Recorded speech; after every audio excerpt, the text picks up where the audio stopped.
Assalamualaikum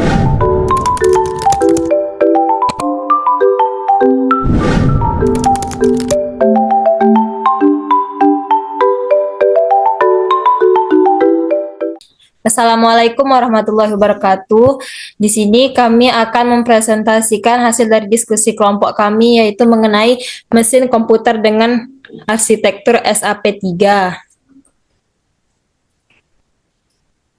Di sini saya bersama rekan-rekan saya, yaitu Angeli dan Rani.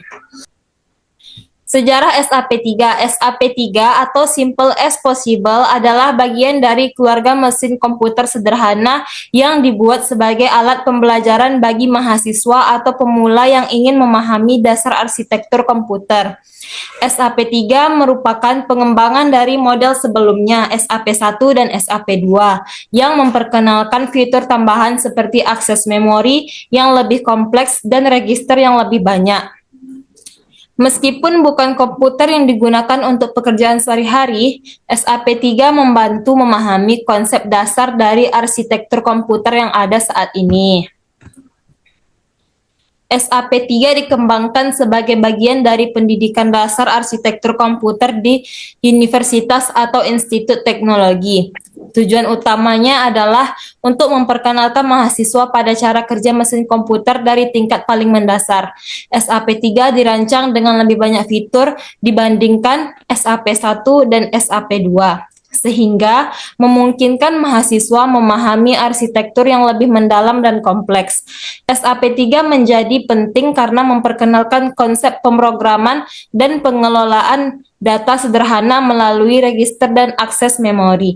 Komputer SAP3 adalah komputer 8-bit yang memiliki kompatibilitas dengan mikroprosesor 8085.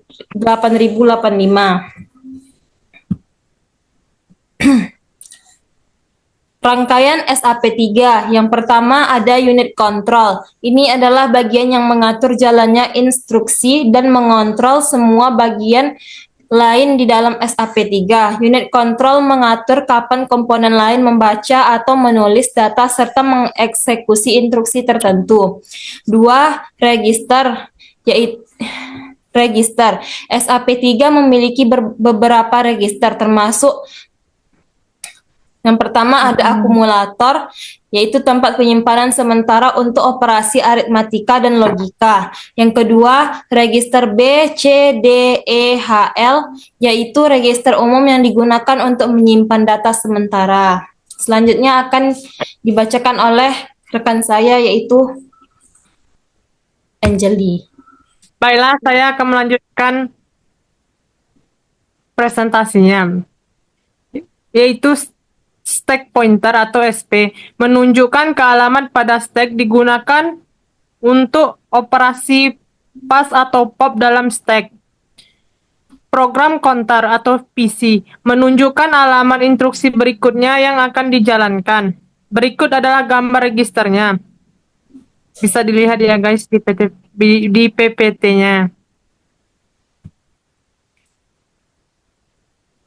Selanjutnya yaitu memory unit, berfungsi sebagai tempat penyimpanan instruksi dan data. Pada SAP3, memori ini seringkali berkapasitas kecil karena hanya digunakan untuk tujuan pembelajaran. Yang keempat, ALU atau Arithmetic Logic Unit. Bagian ini bertanggung jawab untuk melakukan operasi aritmatika dan logika, seperti penambahan, pengurangan, dan operasi logika AND, OR, dan XOR.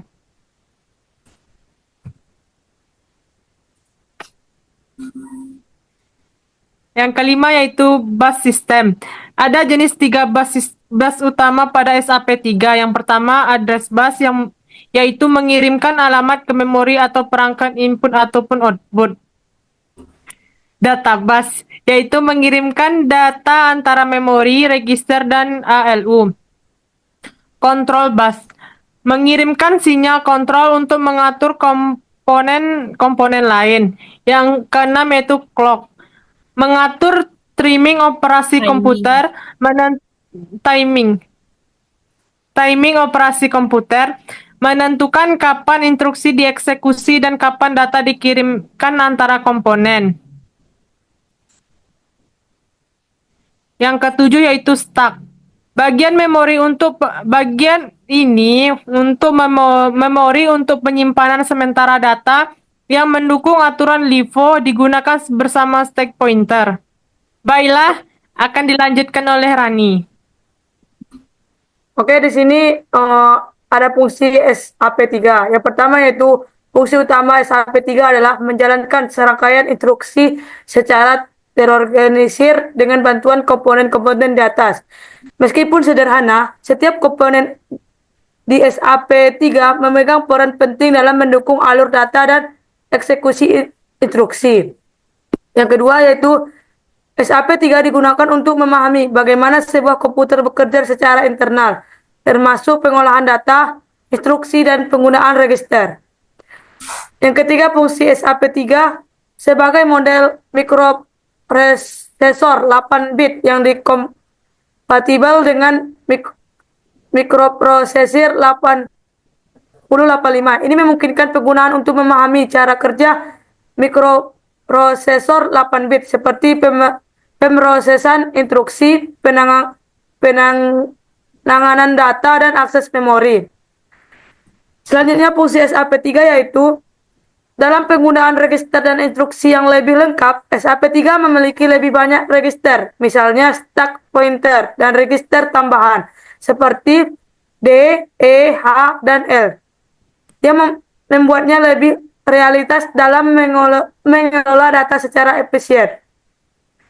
Selanjutnya yaitu memperkenalkan konsep stack atau tumpukan, yaitu area di memori yang digunakan untuk menyimpan data sementara dengan aturan LIFO, last in, first out. Fitur ini memungkinkan penggunaan untuk memahami bagaimana stack digunakan dalam fungsi dan prosedur pada pemrograman. Misalnya dalam pemanggilan subroutine atau penyimpanan data sementara. Yang terakhir yaitu fungsinya yaitu menunjukkan cara kerja pengambilan data yang terakhir masuk.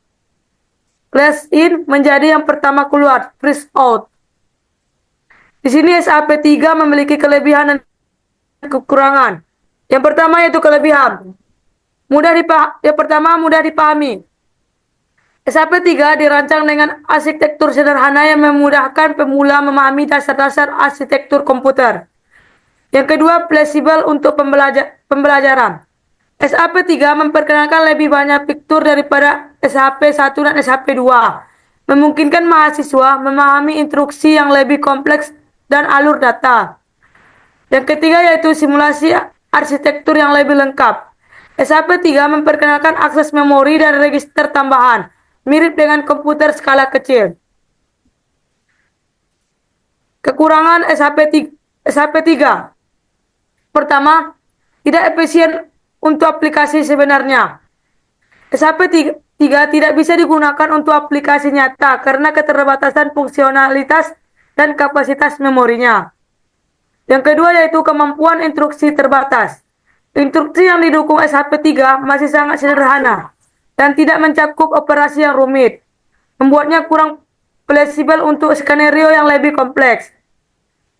Yang ketiga, tidak mendukung sistem multitasking. SAP3A tidak mendukung pengoperasian beberapa tugas sekaligus, sehingga tidak realitas untuk kebutuhan komputasi saat ini.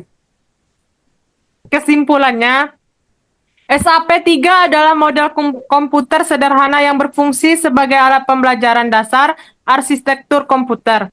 Meski tidak efisien untuk aplikasi nyata, SAP3 menyediakan cara yang mudah dan terstruktur untuk memahami fungsi dasar komponen komputer seperti register, ALU, dan memori. Dengan SAP3, mahasiswa bisa belajar memahami alur instruksi, konsep dasar penyimpanan data, dan peran masing-masing komponen dalam menjalankan instruksi. Baik, sekian presentasi dari kelompok kami. Apabila ada kekurangan, kami mohon maaf. Wassalamualaikum warahmatullahi wabarakatuh. Waalaikumsalam.